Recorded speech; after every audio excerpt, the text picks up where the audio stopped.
would crumble. And this is what you find happening. Brothers on a minhaj for a period of time, and then he's off of the minhaj.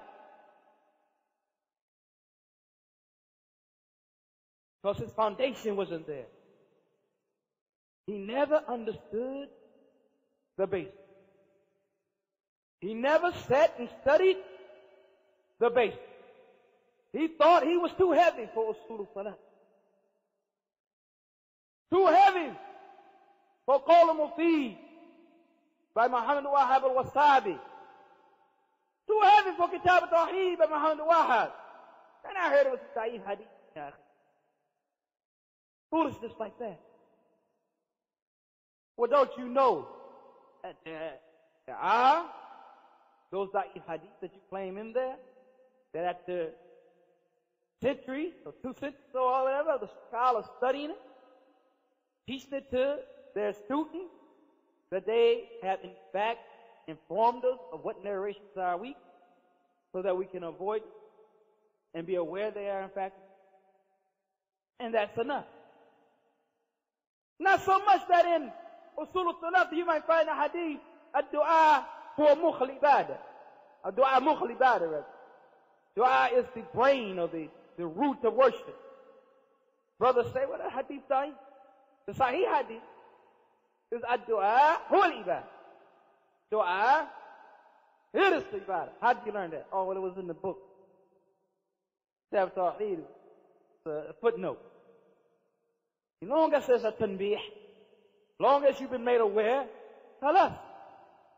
Brothers who thought they were beyond these matters and never gave, or sisters who thought they were beyond these matters and never gave importance to it, finding out now, those who Allah has shown His mercy, finding out now that that was not it. It's the proper understanding. From it you get the proper understanding of what Islam is.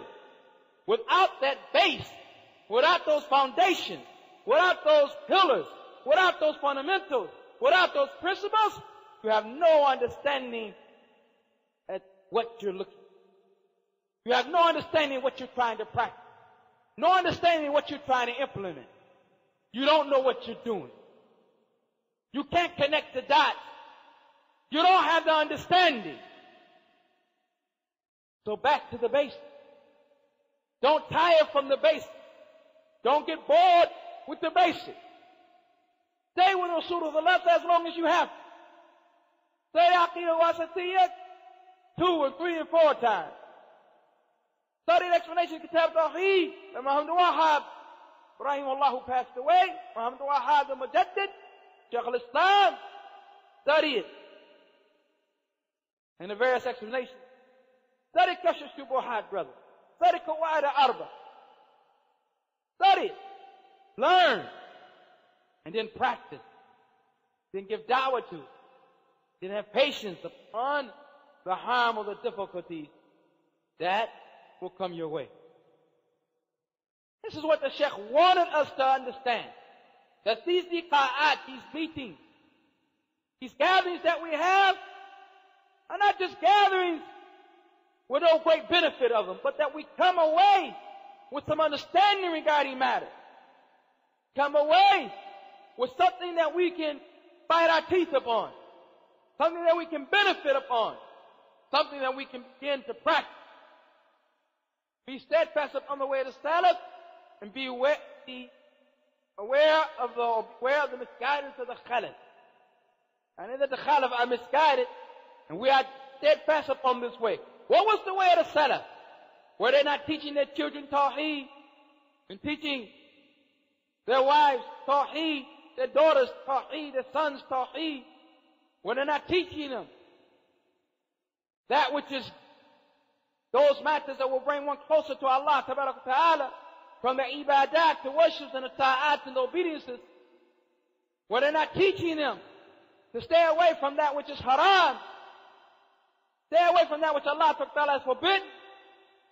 Were they not teaching them a belief in the Jannah, in what Allah Ta'ala has prepared for the inhabitants of Jannah, of na'im, of bliss, and of enjoyment? Were they not teaching them that the dunya is nothing, it's weak, it's filthy, it's low, it's transitory, it's temporary, and that the akhirah, the hereafter, that's your real life. That's where you're going to be forever. Did they not teach him to fear the fire, to be aware of the fire, to guard against the hellfire, the wrath of Allah, the punishment of Allah, the hate of Allah tabarak wa ta'ala? Weren't they concentrating on these type of matters? If they were doing this, teaching their children not to be materialistic, and teaching their children that the dunya is a fitna, as the Prophet sallallahu alayhi wa sallam said, for every ummah there's a fitna, and the fitna my ummah is money. Well, they're not teaching them these type of issues. And if we're not doing it, how are we being steadfast upon their way? We're being steadfast upon saying we're on their way. But by being steadfast upon doing and acting upon their way, if you really thought about it, it would bring you to tears. If you really thought about it, your heart would melt. The condition that we're in. The condition that we're in is a condition that those who fear Allah Ta'ala and who are aware of the last day makes their hair turn gray. Condition that we're in. Where's the next generation of those of us Salafiyah coming from? Where? From Marikh, from Mars. Where? We have to take it up to the next level. We have to begin to be inspired and and be revitalized and be invigorated regarding the deen of Allah Ta'ala. Regarding Allah Ta'ala. There are things that are lawful that can be done by its pastimes and the like. But our children must learn that entertainment is not the purpose you came into existence. Didn't say, وَمَا خَلَقْتَ الْإِنسَ وَالْجِنَّ إِلَّا لَعْبَدُونَ يَلْعَبُونَ. I did not create the jinn and men to just play. It's ibadah, brother, to worship. It's a kuffar who believe they're here to eat and drink and have, fun. Eat, drink, and be merry, for tomorrow we die. You're already dead.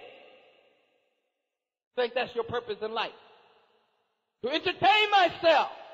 To enjoy as much as I can enjoy. Akhi, this is not Jannah. You got the address wrong. This is not Jannah. You're in the wrong place trying to do that. This is the place for harvesting. Rather, it's the place for placing the seed in the soil. The hereafter is the place for harvesting it, getting it, the reward for that. This is the case with that. We have to put this in the hearts of our children. Because the kuffar seem to think that life is entertainment. That if you're bored, then life is over.